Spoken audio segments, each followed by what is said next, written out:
Elias Mercer hadn't planned on becoming a legend.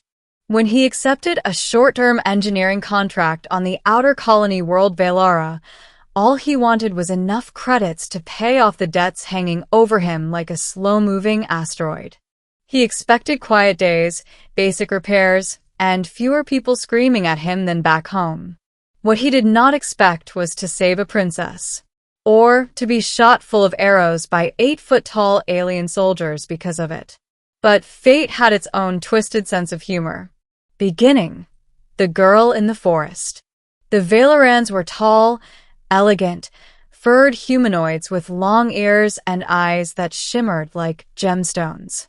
Their cities were a mix of carved stone and glowing crystal, and their forests felt ancient enough to whisper. Elias loved working there. He was repairing a broken sensor array near the palace grounds when he heard soft sobbing behind the treeline. Curious, he followed the sound and found a young Valeran girl sitting on a fallen log, clutching her ankle. She couldn't have been more than 14 by human standards. Her ears drooped. Her fur was streaked with sparkling white dye, royalty markings. She turned sharply when she noticed him. "Human, don't come closer." "I'm not here to hurt you," Elias said gently. "What happened?" "A training drill," she whispered. "I fell. My guards, they'll be furious if they find out." She tried to stand but winced in pain. Elias carefully approached and knelt. "I can splint that," he said. "Just hold still." "You would help me?" she asked, stunned. "I mean, yeah, it's what people do." Her name, he learned, was Alaris, youngest daughter of the Valeran king. He secured her ankle, carried her to the service path, and ensured the palace medics found her without revealing she'd been hiding alone. Before leaving, she caught his sleeve. "You won't tell?" she asked anxiously. "I won't," Elias promised. "Just take care of yourself, kid." She smiled, small, grateful, and impossibly warm. At the time, Elias didn't realize a simple act of kindness would place him at the center of a royal conflict. Middle. An attack in the square. 2 days later, Elias was in the marketplace repairing a power regulator when he spotted Alaris. She was walking behind her guards, limping slightly but radiant and curious as she admired the merchant stalls. When she noticed him, her ears perked. She waved. Elias smiled and waved back. Then everything changed. A metallic whistle sliced through the air. Alaris froze. The guards shouted in Valeran. Elias saw them, 3 cloaked figures on the rooftops, drawing sleek, crystalline bows. Assassins. Aimed at her. Aimed at a child. He didn't think. He didn't have time to think. A second whistle. 3 arrows were already in the air. Alaris stood unprotected. Elias sprinted. He slammed into her, knocking her to the ground just as the arrows struck his back. Thunk, thunk, thunk. Pain exploded through him. His vision blurred. People screamed. Guards charged. Alaris gasped beneath him. "Human, human, you're bleeding." He forced himself upright, shielding her. More arrows flew. "Stay down," he yelled. Another arrow hit his shoulder. One grazed his ribs. He had no weapon, no shield, no armor, just his body. But he stayed between Alaris and death. The guards finally neutralized the attackers, tackling them off the roof in a violent blur of claws and fury. When the last arrow clattered onto the stone, Elias collapsed. Alaris caught his hand, tears streaming down her face. "You protected me," she whispered. "Why?"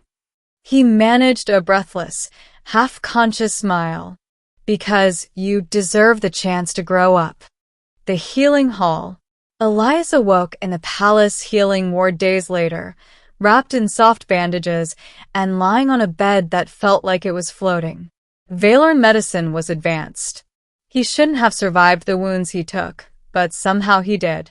Alaris was sitting beside him, ears perked, tail swishing anxiously. "You woke up," she cried, rushing to his side. I thought you almost." He winced. "Still hurts? A lot." She sniffed, trying not to cry. "My father demands to see you." Elias followed her slowly to the throne room, leaning heavily on a support rod. The king, Valar Karath, was enormous even by Valeran standards, muscular, gray-furred, adorned in glittering ceremonial stones. His eyes bore the sharpness of a warrior and the sorrow of a father who nearly lost a child. He approached Elias and knelt. The hall gasped. "Rise." Elias protested, horrified. "You're a king." "You protected my blood," Karath thundered. "With your own life. No Valeran could ask for a greater act of honor." A ceremonial drum sounded. The nobles bowed. Alaris stepped closer, clutching Elias's sleeve again. "Thank you," she whispered. "You gave me a future." But the king wasn't finished.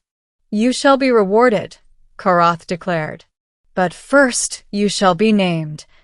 Elias blinked. "Named?" "In Valeran culture," Alaris explained softly, "only those who perform a great deed are granted a second name, a name of honor." Karath raised a stone tablet etched with glowing runes. "I grant you the name Allershield," he pronounced. "Protector of Alaris." The room echoed with a ceremonial cry. "Allershield! Allershield! Allershield!" Elias stood frozen, overwhelmed. But the greatest shock came next. The royal offer. After the ceremony, Karath escorted Elias to a private chamber overlooking the crystalline city. "You risked everything for my daughter," Karath said. "My people owe you a life debt." "That's not necessary," Elias insisted. "I just couldn't let her die." "Exactly," Karath replied. "And that is why I offer you what no human has ever been granted." Elias braced himself. Karath placed a heavy palm on his shoulder. "I offer you a place in my family." Elias nearly choked. "What? I can't." "You misunderstand. Not marriage," Karath clarified with amusement. "My daughters are far too young. But you would be part of our household.